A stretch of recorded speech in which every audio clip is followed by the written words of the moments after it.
Good morning.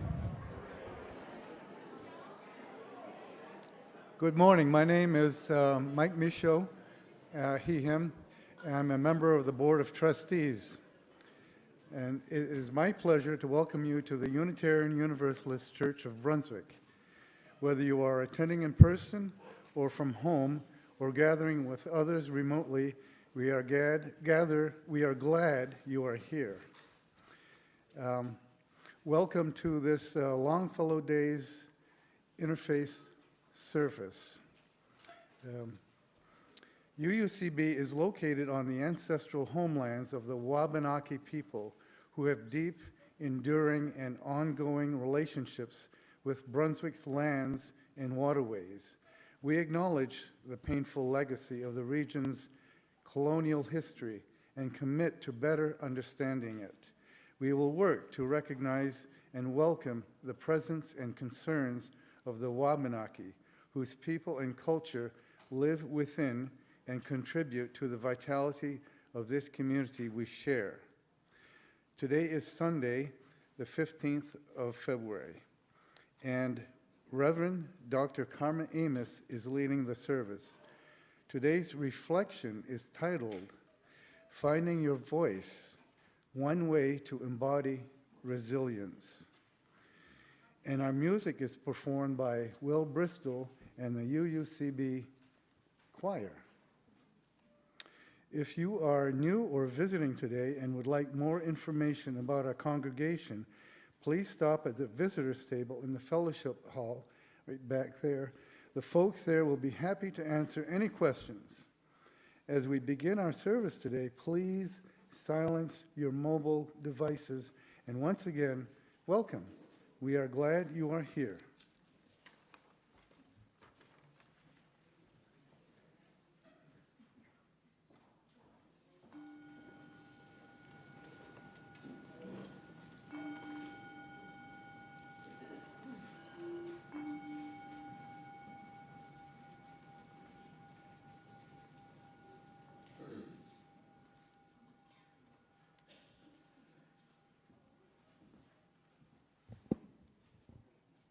Good morning. My name is Claire Ruthenberg, she, her, and I'm going to share a poem by Rosemary Watola Traumer called After All This Time. My heart still leaps up for red rock cliffs that rise from the river. Still thrills at the way spruce trees grow. How do they do it? Out of near vertical walls, their evergreen branches bearing the silver weight of snow. The older I get, the greater my wonder. The older I get, the more grateful I am to rise into the morning. The older I get, the more I want to offer my breath in praise of what is beautiful, resilient, and strong. The turmoil is all around us. And yet there is so much that finds a way not just to survive, but to shine.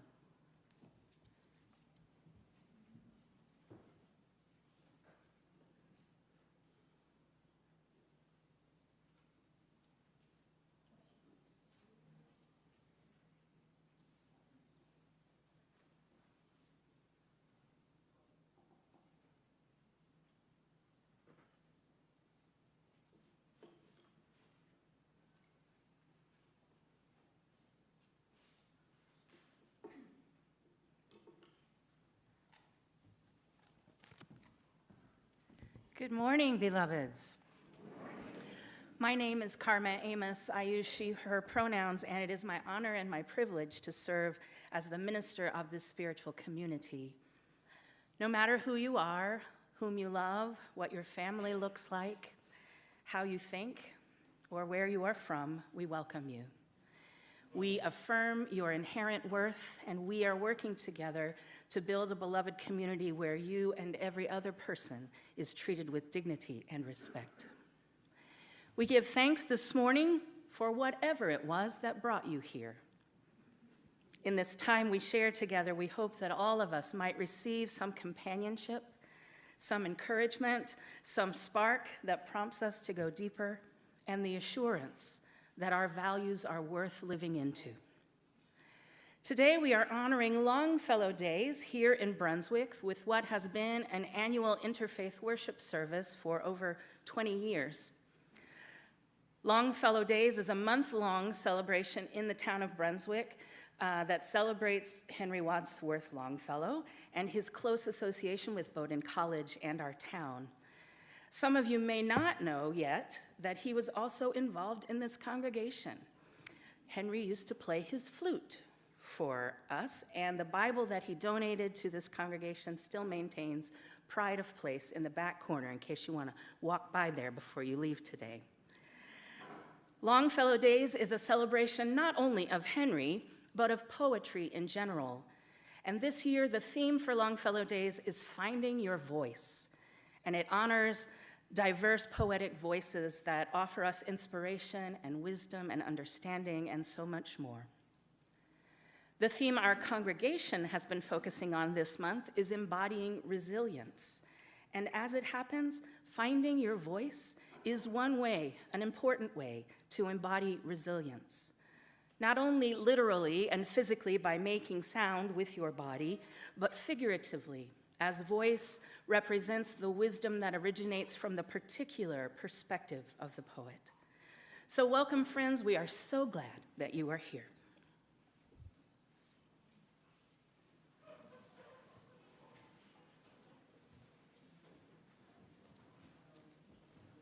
Good morning.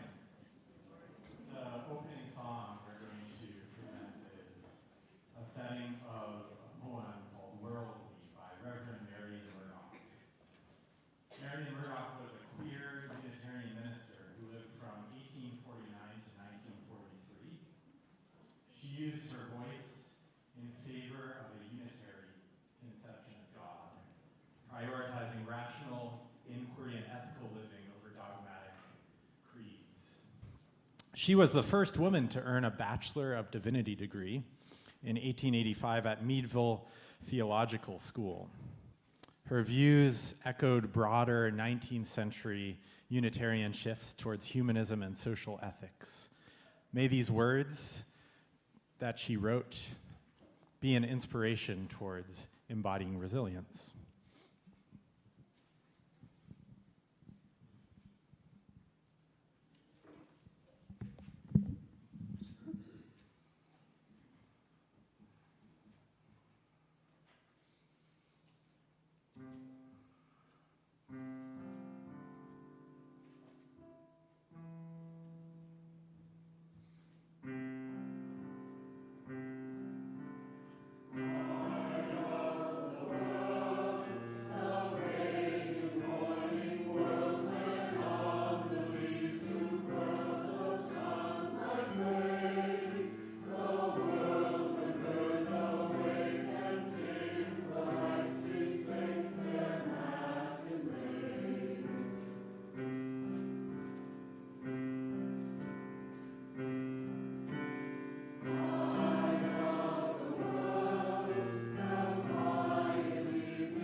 Please rise in body for our opening song. Enter, rejoice, and come in. Enter, rejoice, and come in. Enter, rejoice, and come in. Today will be a joyful day. Enter, rejoice, and come in. Open your ears to the song. Open your ears to the song. Today will be a joyful day. Enter, rejoice, and come in. Open your hearts. Open your hearts, everyone. Open your hearts, everyone. Today will be a joyful day. Enter, rejoice, and come in. Don't be afraid of some change. Don't be afraid of some change. Don't be afraid of some change. Today will be a joyful day. Enter, rejoice, and come in. Enter, rejoice. Enter, rejoice, and come in. Enter, rejoice, and come in. Today will be a joyful day. Enter, rejoice, and come in. Please be seated.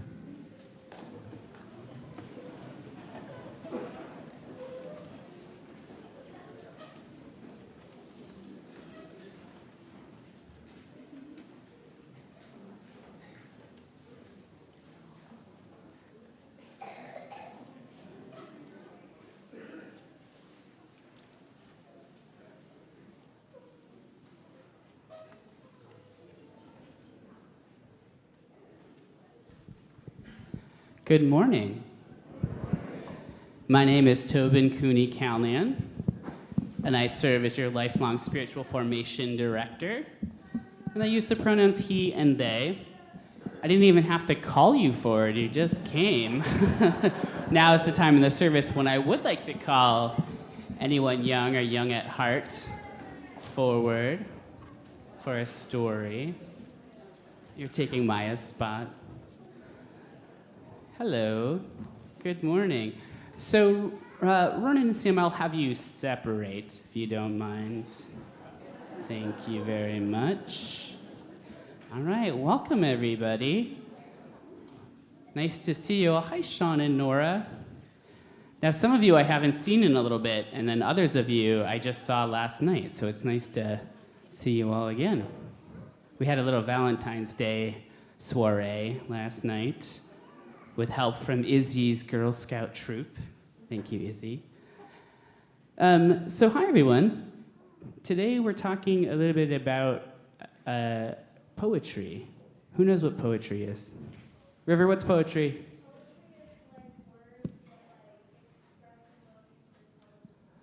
Wow, words that express emotions or tell a story. Yeah. That was very poetic.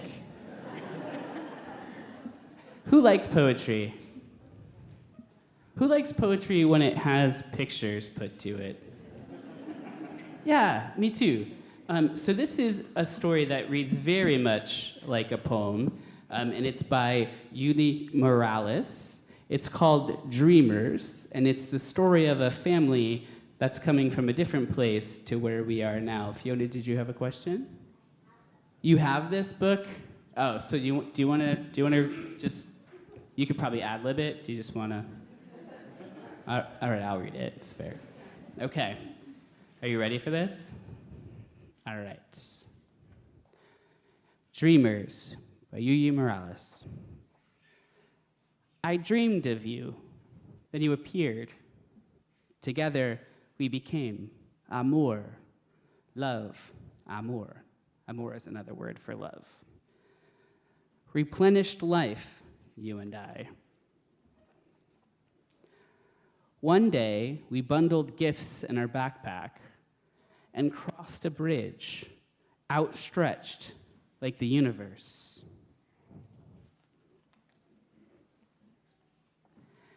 And when we made it to the other side, thirsty, in awe, unable to go back, we became immigrants. An immigrant is somebody that moves here from another country. Migrants, you and I. The sky and the land welcome us in words unlike those of our ancestors. There were so many things we didn't know, unable to understand, and afraid to speak. So they didn't know the language and they didn't know their way around. We made lots of mistakes. There she is.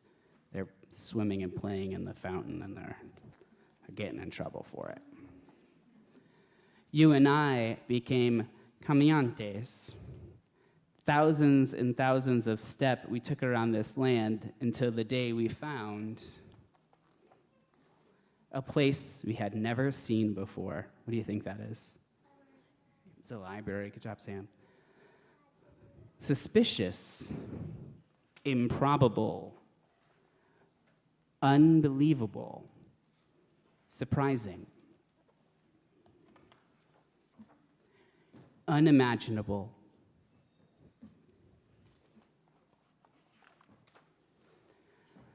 where we didn't need to speak, we only needed to trust. And we did. Books became our language. Hi, Sam. How you doing? Books became our language. Books became our home. Books became our lives. We learned to read. Can you imagine going to the library and sort of just learning to read by all the books that are there? You'd have a lot to choose from, right? Learning to read, to speak, to write, and to make our voices heard. Someday, we will become something we haven't even yet imagined. But right now, we are stories. We are two languages. We are lucha. We are resilience. We are hope. We are dreamers, soñadores of the world. We are love, amor, love. What do we say amor meant? Love. What do you think? Pretty okay? So,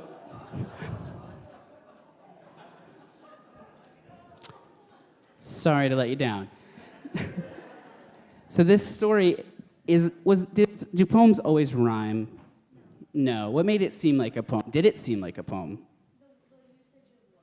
The usage of the words. Poetic words. How about an image? Did it make images appear for you? I already read it. We'll read it again. We'll read it again later, okay? Did it make images? Did you see images that it popped into your mind even before I turned the page? Sometimes. All right. Well, then my work here is done. We are going to all be together today in one room, unless you are in the coming of age program. You are going to be in a different room, but all together. And they're going to sing us out to the Merry Meeting Bay Room with our song, We Will Keep a Place for You.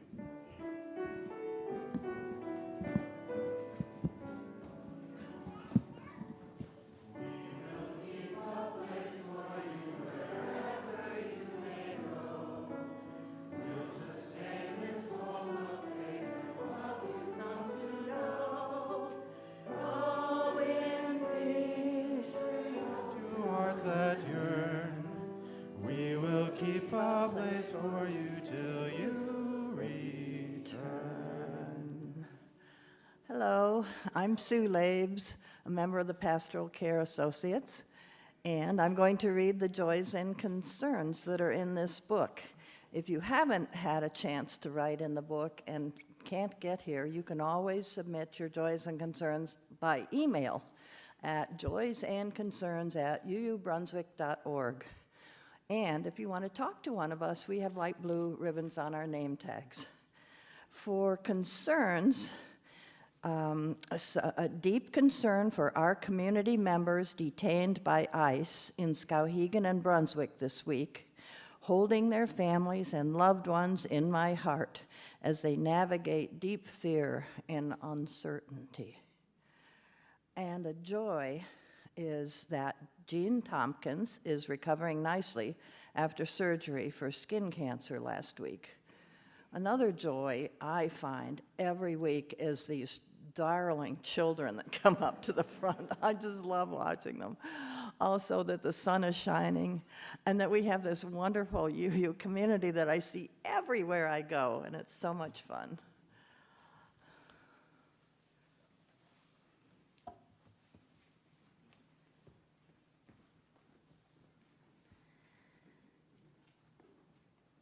Mary Oliver wrote a poem about praying that seems appropriate for this day. She wrote, "It doesn't have to be the blue iris. It could be weeds in a vacant lot or a few small stones. Just pay attention, then patch a few words together and don't try to make them elaborate. This isn't a contest, but the doorway into thanks and a silence in which another voice may speak." Would you join me in a spirit of prayer? Resilience, we are strong, shoulder to shoulder, keep moving on. Resilience, make a new plan, stand up again and say, yes, we can. Resilience, we are strong, shoulder to shoulder, keep moving on. Resilience, make a new plan, stand up again and say, yes, we can. Resilience, we are strong, shoulder to shoulder, keep moving on. Resilience, make a new plan, stand up again and say, yes, we can. Remembering again that we are strong and have the potential for resilience, let us relax into a few moments of silence to honor the reality that we are all holding, both individually and collectively.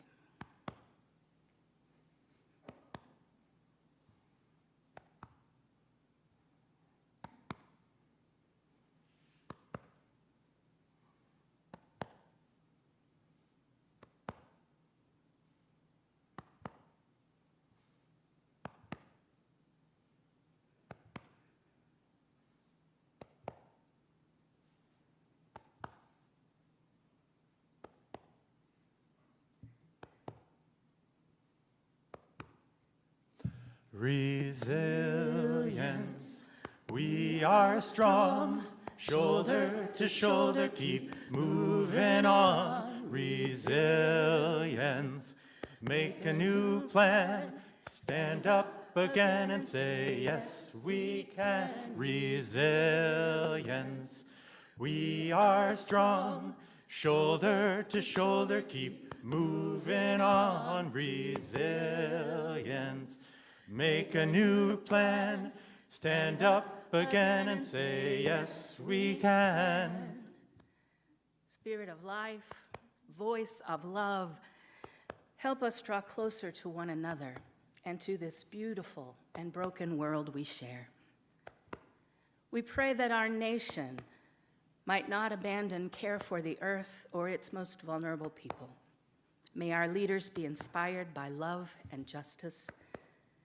We give thanks for the outpouring of generosity and care being shown by so many of our neighbors who are helping, who are cooking food and running errands and offering transportation to those who are isolated or afraid.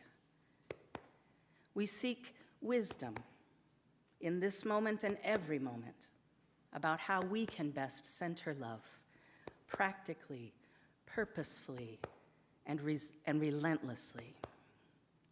Spirit of compassion, reassure us that in our connections with you and one another, we are strong, we are creative, we are capable of caring for one another and building a fair world. Resilience, we are strong, shoulder to shoulder, keep moving on. Resilience, make a new plan, stand up again and say, yes, we can. Resilience. And so Resilience. One more time. Resilience. amen.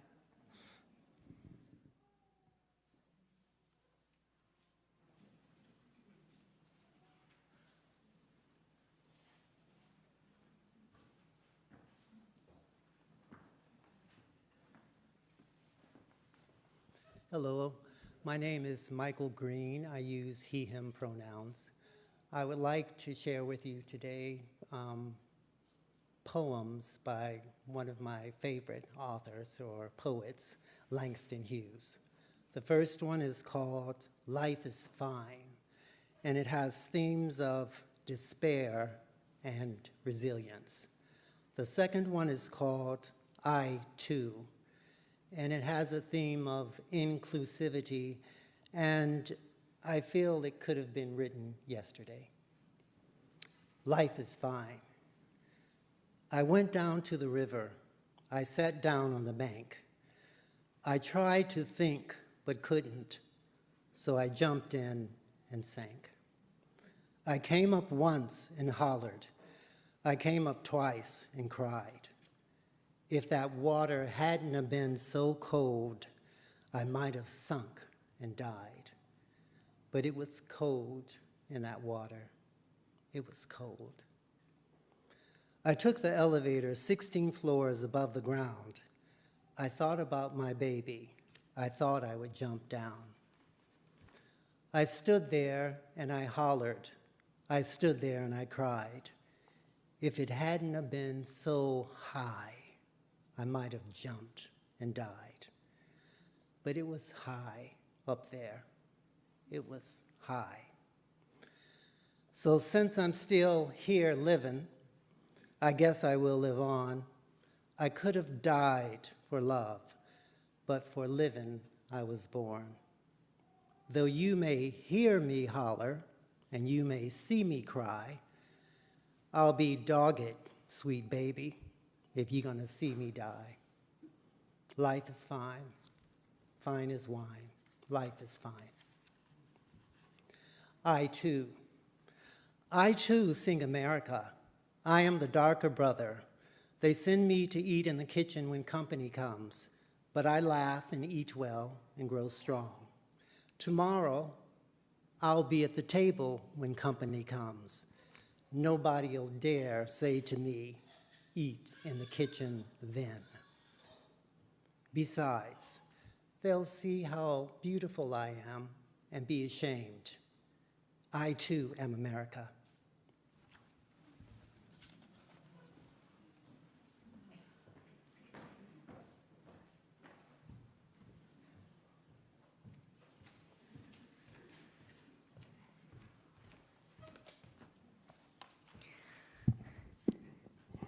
Hi, I'm Sri. I use she, her pronouns, and I will be reading The Hill We Climbed by Amanda Gorman.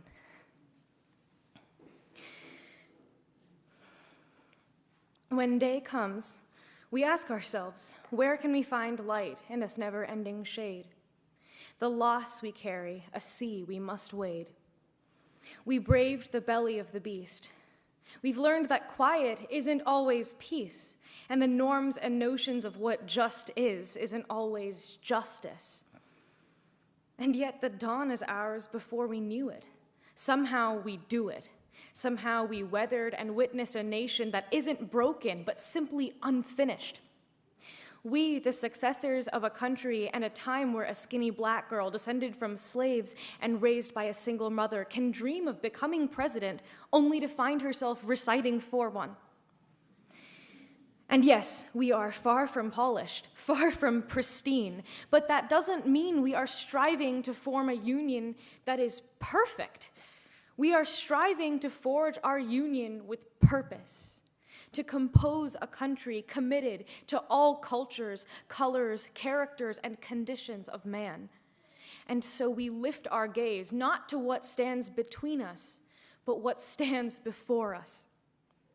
We close the divide because we know to put our future first, we must first put our differences aside. We lay down our arms so we can reach out our arms to one another. We seek harm to none and harmony for all. Let the globe, if nothing else, say this is true, that even as we grieved, we grew, that even as we hurt, we hoped, that even as we tired, we tried, that we'll forever be tied together, victorious, not because we will never again know defeat, but because we will never again sow division.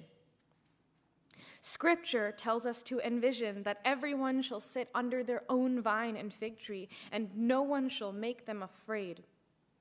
If we're to live up to our own time, then victory won't lie in the blade, but in all the bridges we've made. That is the promise to glade the hill we climb, if only we dare.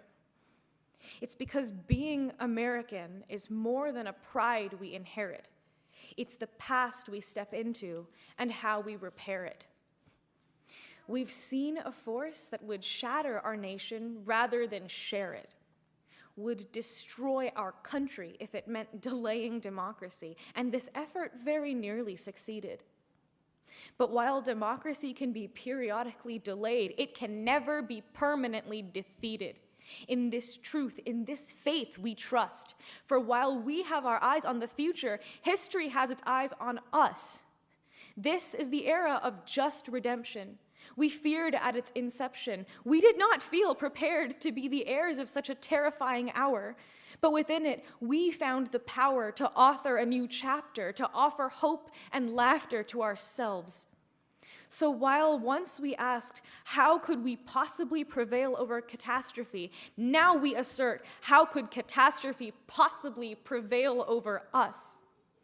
We will not march back to what was, but move to what shall be, a country that is bruised but whole, benevolent but bold, fierce and free.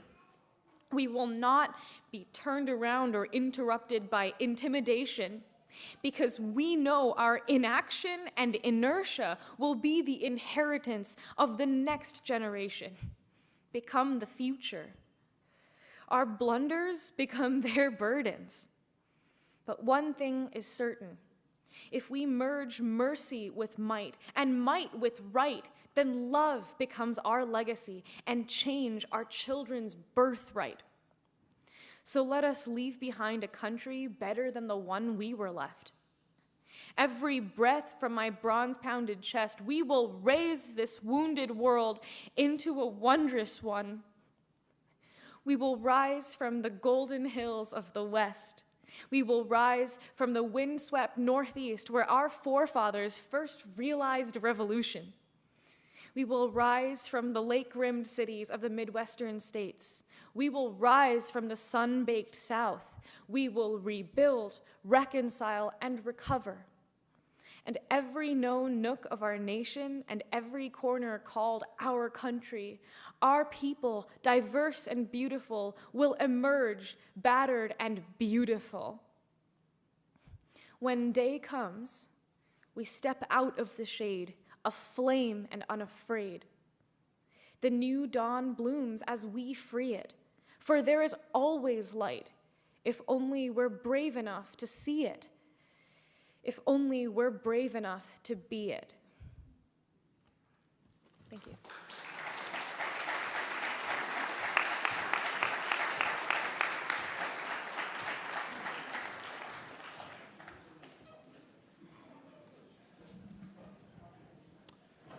Let's all take a breath together.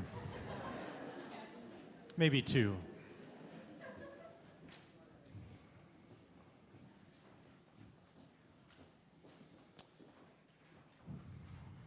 Two centuries ago, American minister John Murray, who lived from 1741 to 1815, angered many in the religious establishment by rejecting the notion of hellfire and brimstone. He preached instead a gospel of tolerance and unconditional love. The words in this anthem that he wrote are an embodiment of the liberal universalist religion and freedom of thought.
When I was a kid, I loved to sing. That's still true. When I was 9 years old, I officially joined the Dolly Parton fan club. And my first big stage moment was in the 3rd grade when I sang 9 to 5 in front of my entire elementary school. I wanted to sound just like Dolly. I did not sound just like Dolly. A few years later, I became obsessed with the music of Patsy Cline. I wanted to sound just like Patsy. I did not sound just like Patsy. As a teenager, I developed a huge crush, both musically and otherwise, on Queen Latifah. I never sounded remotely like Queen Latifah. It wasn't until I was preparing for this worship service that I recalled these examples of how I was literally trying to find my voice. And that, in turn, brought to mind some wisdom that I first learned from a very tiny little book that had a big impact on my life. It was called Let Your Life Speak by Parker Palmer. The subtitle is Listening for the Voice of Vocation. And while this book does address vocation in the traditional sense of discovering what one might be called to do professionally, it's also more general about the calling every single person has to discover their truest self and live authentically. Parker writes, "Today I understand vocation quite differently, not as a goal to be achieved, but as a gift to be received. Discovering vocation does not mean scrambling towards some prize just beyond reach, but accepting the treasure of true self I already possess. Vocation does not come from a voice out there calling me to become something I am not. It comes from a voice in here calling me to be the person I was born to be, to fulfill the original selfhood given me at birth. It's a strange gift, this birthright gift of self," he goes on to say. "Accepting it turns out to be even more demanding than attempting to become someone else. There is a Hasidic tale that reveals with amazing brevity both the universal tendency to want to be someone else and the ultimate importance of becoming oneself. Rabbi Zusha, when he was an old man, said, 'In the coming world, they will not ask me, why were you not Moses? They will ask me, why were you not Zusha? In the coming world, they will not ask me, why did you not sound like Dolly or Patsy or Queen? They might ask me, why did you not learn to sound more like Karma?' Now, I want to invite you to voice this concept out loud. This might be messy, but would you go with me? So say this with me.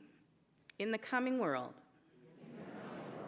they will not ask me, why were you not? Now, say the name of someone you admire greatly, a hero or a shero.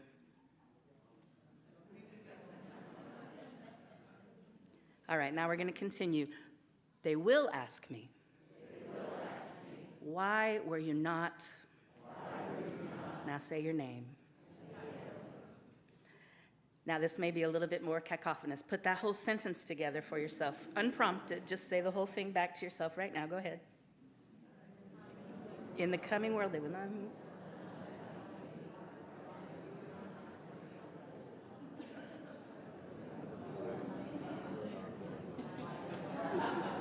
This is my first experience of Unitarian Universalists speaking in tongues. Would you take a breath with me? Each year that I have had the privilege of working with Brunswick Longfellow Days Committee, I learned something, a lot of things. This year, Claire Ruthenberg shared with me some of Henry's thoughts about this topic of finding your voice. She sent me an email and it said, as to Longfellow's feeling about finding your voice, he wrote, "Poets should write from their own feelings and impressions, or from the influence of what they see around them, and not from any preconceived notions of what poetry ought to be, caught by reading many books and imitating many models.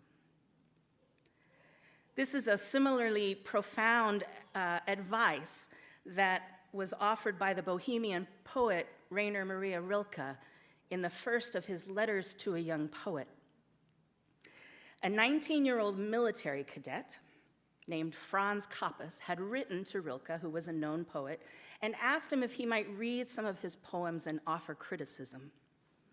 They began a multi-year conversation about poetry and life, about mystery, and what it means to truly find your voice. I want to read you an extended portion of Rilke's letter because it's just really wise. And I didn't realize it until now, but I really needed to hear it again in the context of the world right now. Here is what he said. You ask whether your poems are good. You send them to publishers, you compare them with other poems. You are disturbed when certain publishers reject your attempts. Well now, since you have invited me to advise you, I suggest you give all that up. You are looking outward, and above all else, that you must not do now. No one can advise and help you. No one, there's only one way. Go within. Search for the cause. Find the impetus that bids you write, and put it to this test. Does it stretch out its roots in the deepest place of your heart? Above all, in the most silent hour of your night, ask yourself this: must I write? Dig deep into yourself for a true answer. And if it should ring its assent, if you can confidently meet this serious question with a simple, I must, then build your life upon it. It has become your necessity. Your life, even in the most mundane and least significant hour, must become a sign, a testimony to this urge. If, as a result of this turning inward, of this sinking into your own world, poetry should emerge, you will not think to ask someone else whether it is good poetry. And you will not try to find publishers or magazines for these works, for you will hear them in your own voice. You will see in them a piece of your life, a natural possession of yours. A piece of art is good if it is born of necessity. And he concludes his letter, what else shall I tell you? It seems to me that everything has been said. I wanted only to advise you to progress quietly and seriously in your own evolvement. You could greatly interfere with that process if you look outward and expect to obtain answers from the outside, answers which only your innermost feeling in your quietest hour can give you. Longfellow and Rilke did not know one another, but through the course of their lives, their evolution, their perfection of their craft, they both learned something important about finding your voice, not someone else's voice, but your voice. This wisdom seems both timeless and timely. We live at a time in the US when fear has run amok, when polarization has fractured the human community, when we make so many assumptions about people we do not know, and sometimes about people we think we know very well, without ever asking if they are true. We do not take the time nearly often enough to look and listen more deeply to the human and the divine in all of us, to the wisdom that arises from our specific perspectives, struggles, and experiences, as well as the wisdom of those whose lives are very, very different than ours. We held a leadership gathering here a couple of weeks ago for the staff and the board of trustees and our committee chairs. And the icebreaker question that Tobin asked us was, what is the best advice you have ever been given? I was flooded with the memory of hearing the quotation from Dag Hammarskjöld. It came back to me in a very powerful way, and I needed that reminder so much. Dag was a Swedish diplomat who served as the second Secretary General of the United Nations.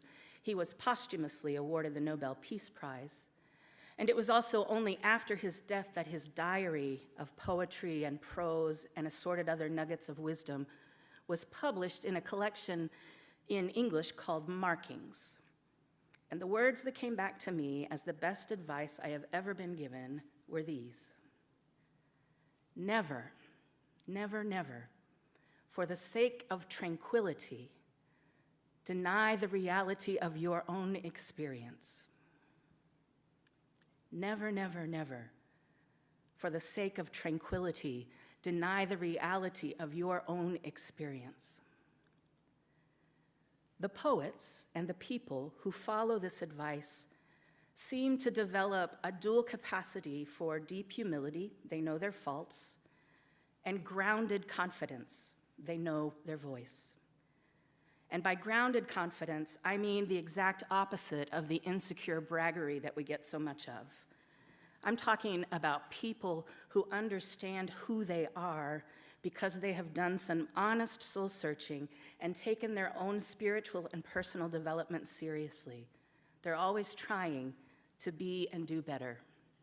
I'm talking about people who, even in the face of risk, do not minimize or hide who they are, where they've come from, what they've come through, or what they have learned on their life journey. I'm talking about people who have found and been willing to use their voice, even if it shakes, to say what must be said of love. Would you take another breath with me? Never, never, never, for the sake of tranquility, deny the reality of your own experience. In other words, use your voice to tell your truth, and that will be your source of tranquility, of peace. This is one very powerful way to embody resilience, and I hope that at least some of you may be inspired today to take on the practice more intentionally.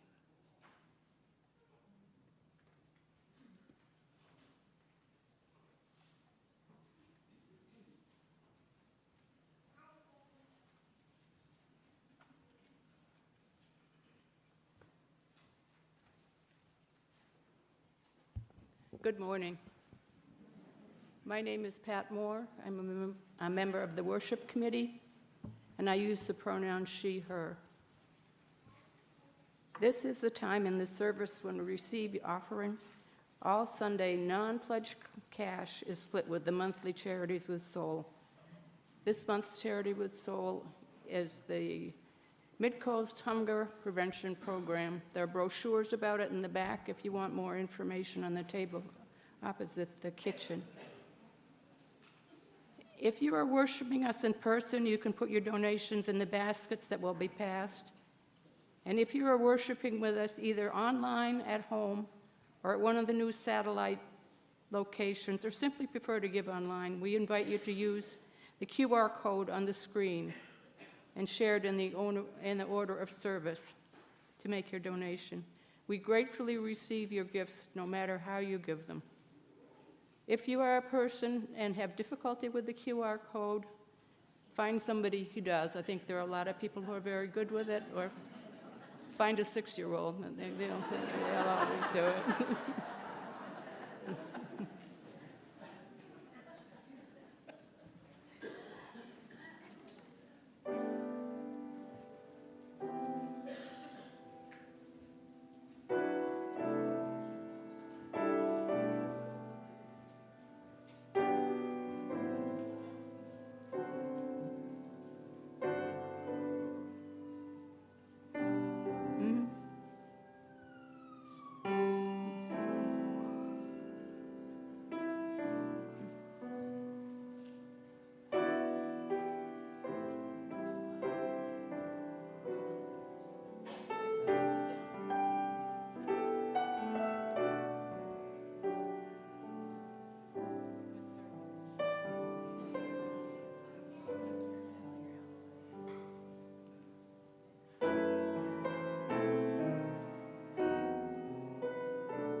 Please join me in the congregation of response.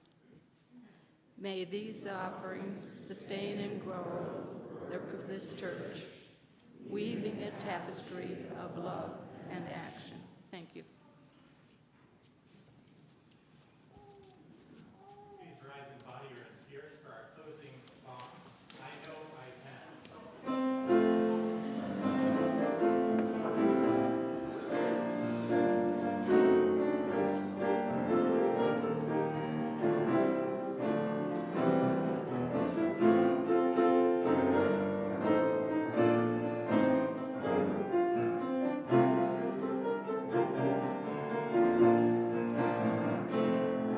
Though days be dark with storms and burdens weigh my heart, though troubles wait at every turn, I know I can go on. When sorrow heals my soul and burdens make me strong, though troubles wait at every turn, I know I can go on. My sister in my heart, my brother in my song, though troubles wait at every turn, I know I can go on. And though the journey is long, the destination is near. Though troubles wait at every turn, I know I can go on. So brothers, take my hand, and sisters, sing my song. When hope awaits at every turn, I know I can go on.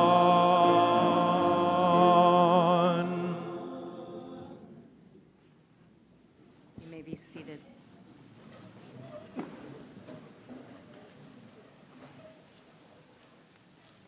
So there's one more poem. Our closing words are from a poem called Summons by Aurora Levins Morales. Last night, I dreamed 10,000 grandmothers from the 1,200 corners of the earth walked out in the gap, one breath deep, between the bullet and the flesh, between the bomb and the family.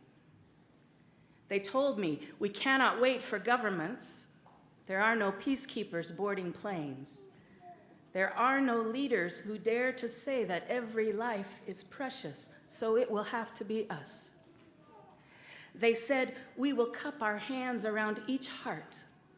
We will sing the earth's song, the song of water, a song so beautiful that vengeance will turn to weeping.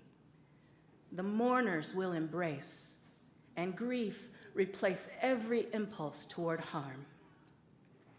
10,000 is not enough, they said, so we have sent the dream like a flock of doves into the sleep of the world. Wake up, put on your shoes. You who are reading this, I am bringing bandages and a bag of scented guavas from my trees. I think I remember the tune. Meet me at the corner. Let's go.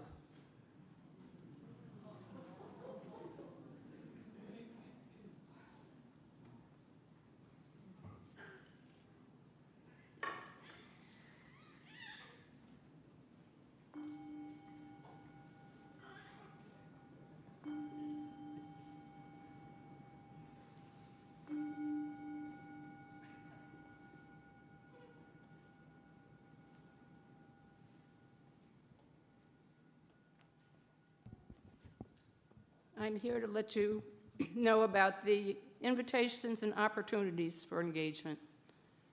Because we are intentional about our building the beloved community here beyond our shared time of worship, it's important for us to engage in the practice of invitation.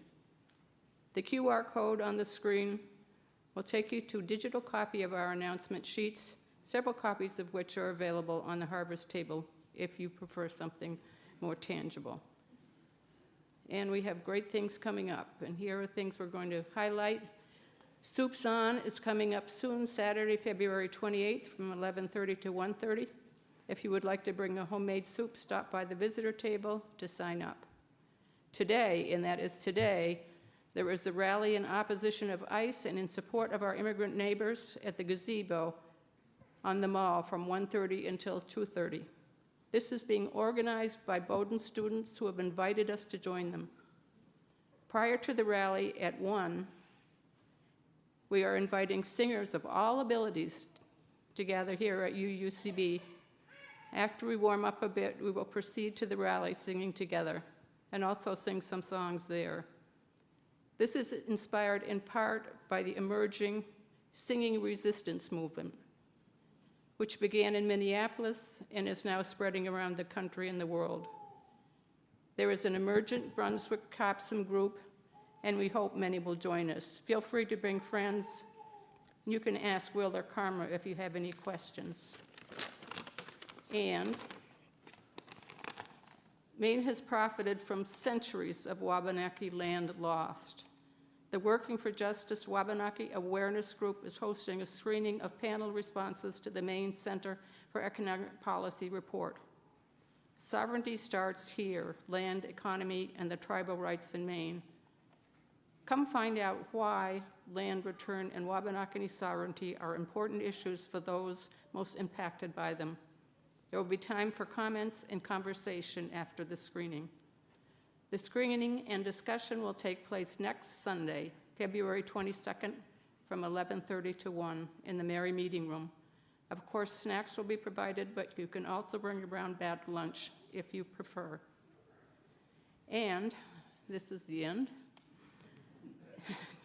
Now we'd like to give those of you seated in the back section a chance to cut the line for coffee, while others of you linger just a few moments to enjoy conversation with your neighbors.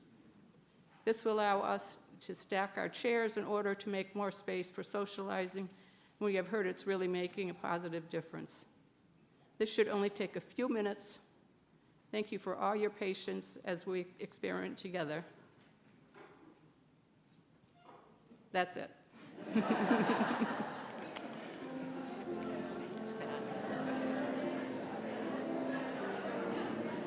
appreciate your humor.